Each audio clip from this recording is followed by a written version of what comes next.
시청자 여러분 안녕하십니까? 한 주의 시작을 여는 주간 미국 주식시장 전망 시간입니다. 지난 한 달 우리 시장은 참 뜨거운 4월을 보냈죠. 지수는 사상 최고치를 경신하면서 환호성도 컸지만 그 이면을 들여다보면 불확실성의 안개도 꽤 짙어지고 있는 상황입니다. 오늘 이 시간에는 과장된 전망은 덜어내고 지난주 시장 데이터를 객관적으로 복귀해 보려고 합니다. 그리고 이번 주 우리가 마주하게 될 고밀도의 경제 이벤트들 차분하게 짚어드리겠습니다. 바로 시작해볼까요? 오늘 다룰 핵심 내용들입니다. 먼저 지난주 시장의 주요 흐름을 간략히 리뷰한 뒤에 이번 주 시장의 핵심 변수죠. 고용 데이터와 연준의 변화, 반도체 기업들의 실적 검증, 그리고 소비 지표와 유가 동향까지 차례대로 분석해 보겠습니다. 마지막에는 주간 경제 지표 일정도 빠르게 확인해 드릴게요. 첫 번째로 지난주 미국 시장 리뷰부터 살펴보겠습니다.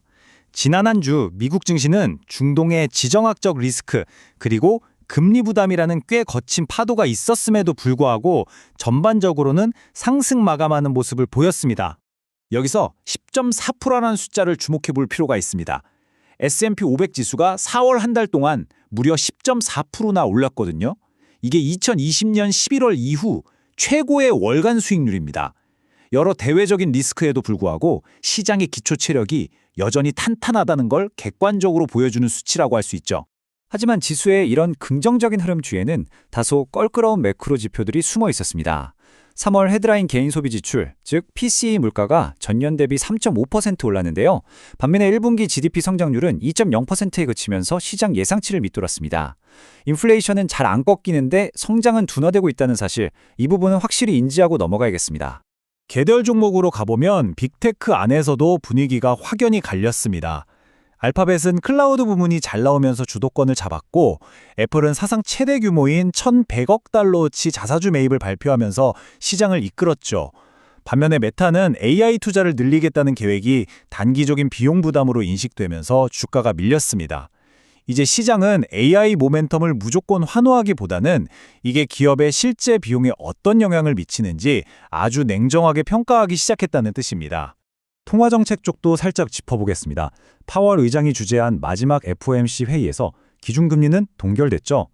그런데 여기서 눈여겨볼 대목은 1999년 이후 처음으로 무려 4명의 위원이 동결에 반대했다는 점입니다. 연준 내부의 의견이 꽤 심각하게 엇갈리고 있다는 거고 이건 앞으로의 정책 불확실성이 더 커질 수 있다는 걸 의미합니다. 자, 그럼 이제 이번 주 시장의 방향을 결정지을 핵심 변수들을 뜯어보겠습니다. 바로 노동시장의 현주소와 연방준비제도 리더십의 전환 이슈입니다. 당장 우리 시간으로 금요일에 4월 고용보고서가 나옵니다. 지난 3월에는 고용이 17만 8천 명 늘면서 예상을 웃돌았는데 이번 4월 전망치는 7만 3천 명 수준으로 뚝 떨어졌습니다. 고용이 급격히 둔화될 거란 예측인데 이 숫자가 실제로 어떻게 찍히느냐가 이번 주 시장 분위기를 크게 좌우할 겁니다. 지금 미국 노동시장 상황을 요약하자면 해고도 잘 안 하지만 채용도 활발하지 않은 이른바 저고용, 저해고 상태입니다. 아무래도 이란 사태 장기화로 유가가 오르다 보니 기업들이 채용 심리를 잔뜩 웅크리고 있다는 분석이 설득력을 얻고 있죠. 여기에 연준 리더십이 바뀐다는 불확실성도 더해집니다.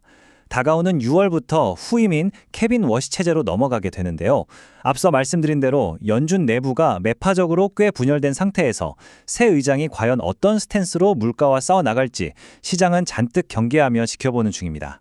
세 번째 포인트는 반도체와 AI 기업들의 실적 검증입니다. 지금까지는 AI에 대한 막연한 기대감으로 달려왔다면 이번 주는 그게 실제 숫자로 증명되는지 차분히 따져봐야 하는 주간입니다. 7,250억 달러. 정말 엄청난 규모죠. 구글이나 마이크로소프트 같은 빅테크들이 올해 계획한 인공지능 관련 자본 지출의 총합입니다. 시장은 이제 이렇게 막대한 돈이 실제 반도체와 소프트웨어 기업들의 매출로 이어지고 있는지 명확한 계산서를 요구하고 있습니다. 그 계산서를 확인해줄 기업들이 이번 주에 줄줄이 대기하고 있습니다. 화요일에는 AMD가 과연 98억 달러 매출 가이던스를 채울 수 있을지 확인해야 하고요. 수요일 ARM 홀딩스의 실적을 통해서는 실제 AI 수요가 얼마나 튼튼한지 점검하게 됩니다. 월요일 팔란티의 실적은 최근 주춤했던 소프트웨어 업종의 분위기를 살릴 수 있을지 가늠하는 잣대가 될 겁니다.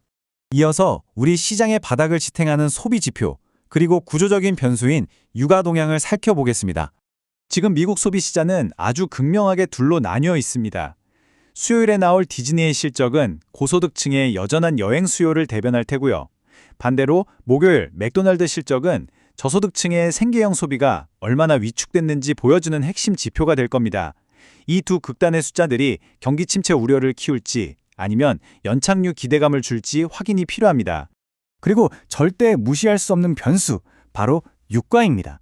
서부 텍사스산 원유 가격이 배럴당 $100 위에서 안 내려오고 있다는 건 꽤 심각한 이슈거든요.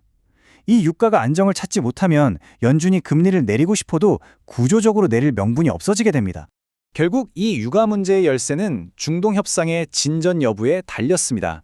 지금 이란 내부적으로 3천억 달러가 넘는 엄청난 경제적 타격을 입고 있어서 이게 역설적으로 협상 타결 가능성을 높이는 요인이 되고는 있습니다. 만약 평화협상이 진전되면 금리나 기대감이 다시 살아나면서 시장이 반등하겠지만 교착 상태가 길어지면 이 구조적인 리스크가 계속해서 지수 상단을 짓누르게 될 겁니다. 마지막으로 이번 주 캘린더에 체크해 두셔야 할 경제지표 일정 짧게 짚어드리고 마무리하겠습니다. 요일별 타임라인입니다. 월요일 공장제 수주를 시작으로 화요일엔 JOLTS 구인 이직 보고서가 나오고요. 수요일 ADP 민간 고용, 목요일 신규 실업수당 청구권까지 고용 관련 데이터가 계속 이어집니다. 그리고 금요일 이번 주 하이라이트인 4월 비농업 고용 보고서가 대미를 장식합니다. 흐름을 놓치지 않게 매일 챙겨보시는 게 좋겠습니다. 연준위원들의 연설 일정도 꽤 빽빽합니다. 월요일 윌리엄스 뉴욕 연은 총재 발언부터 금요일까지 매일 주요 위원들이 마이크를 잡습니다. 파월 의장 퇴장을 앞두고 나오는 발언들인 만큼 위원들이 통화정책에 대해 어떤 뉘앙스를 풍기는지 헤드라인 위주로 꼼꼼하게 점검해 보시길 권해드립니다. 오늘 준비한 이번 주 시장 분석은 여기까지입니다. 이번 주 쏟아지는 방대한 데이터들이 과연 시장에 새로운 랠리를 가져다 줄지 아니면 숨어있던 리스크를 다시 깨우게 될지 차분하게 지켜보셔야겠습니다. 영상이 마음에 드셨으면 좋아요와 구독을 눌러주세요. 본 영상은 특정 자산에 대한 투자 권유가 아닌 정보 제공 용도로 만들어졌으므로 수익과 손실은 모두 투자자 본인의 책임입니다. 시청자 여러분의 현명하고 이성적인 투자를 응원하며 저는 다음 시간에 더 유익한 분석 자료로 찾아뵙겠습니다. 감사합니다.